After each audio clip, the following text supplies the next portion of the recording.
What's up, my fitness frogs? Welcome back to the channel. Today we are tackling two massive pillars of gaining muscle that people get completely wrong. I am talking about mastering the mind-muscle connection and choosing the perfect workout split for your specific goals. Too many people go to the gym, wander around aimlessly, and just move weights from point A to point B. Let me introduce you to Barnaby. Barnaby is a massive brown bear who desperately wants bigger biceps. Barnaby goes to the gym, loads up the heaviest barbell he can find, and violently swings the weight up. He uses his lower back, his calves, and sheer momentum to heave the bar to his chin. He finishes his set, breathing heavily, but guess what?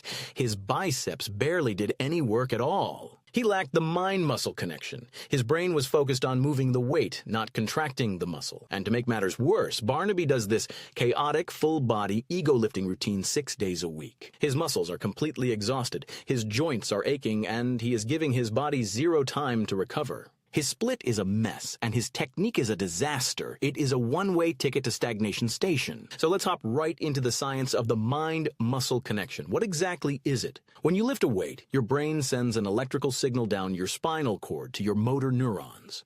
These neurons tell your muscle fibers to contract.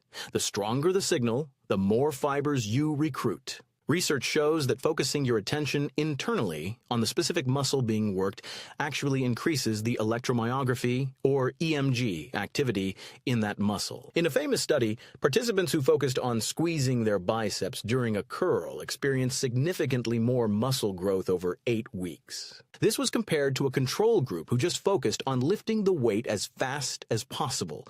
The mind matters. When you only think about moving the weight, your body naturally tries to find the easiest, most efficient mechanical path. It recruits surrounding muscles to help out. Suddenly, your front deltoids take over on chest day, or your lower back takes all the strain during what is supposed to be a heavy leg day. We don't want that. We are not trying to make the movement easy. We are trying to make it incredibly hard on the target muscle.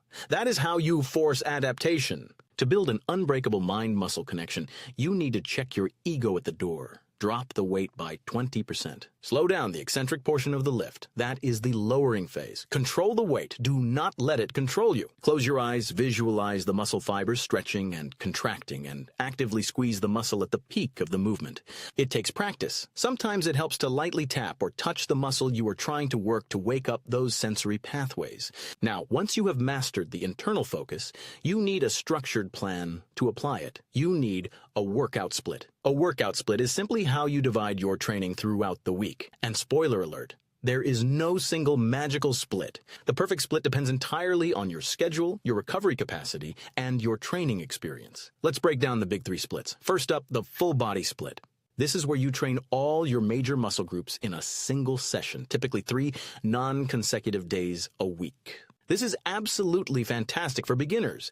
It allows you to practice the fundamental movement patterns frequently. It also spikes muscle protein synthesis in your entire body multiple times a week. If you can only train 3 days, this is your golden ticket. Next up, we have the upper-lower split. This divides your training into upper body days and lower body days. You usually run this 4 days a week, Monday and Thursday for upper, Tuesday and Friday for lower. This is the absolute sweet spot for you intermediate frogs. It provides a perfect balance of training volume, frequency, and recovery time. You get to hit every muscle group twice a week, which science repeatedly shows is optimal for maximum hypertrophy. Finally, we have the legendary push-pull leg split, or PPL. This is for advanced lifters who live for the pump. Push day hits the chest, shoulders, and triceps. Pull day targets the back and biceps. And leg day is for building massive leaping tree trunk quads and hamstrings. You typically run PPL 5 to 6 days a week. This split allows for maximum volume per muscle group. It gives each specific muscle group plenty of time to recover before you hammer it again in the next cycle. But here is the major catch, my amphibian friends. The best split in the world will not work if you do not stick to it. Consistency beats complexity every single time. If a 6-day PPL stresses you out, drop down to a 4-day upper-lower. So how do we combine our perfect split with the mind-muscle connection? It starts with your warm-up. Before you load up the heavy compound lifts, do a couple of light isolation exercises to wake up the target muscle. If it is push day, do a set of light cable flies and just focus entirely on the tight squeeze in your pecs. Prime the nervous system. Then, when you move to your heavy bench press, your brain already knows exactly how to fire those chest fibers. Remember, fitness is a lifestyle. It is a marathon, not a sprint. It is about steady, consistent progress over years. Take the time to truly feel the muscle working. Find a weekly schedule you love and enjoy the glorious process. You are building a masterpiece, one perfectly executed rep at a time. So hop to it, stay hydrated, and let's get ribbit and ripped.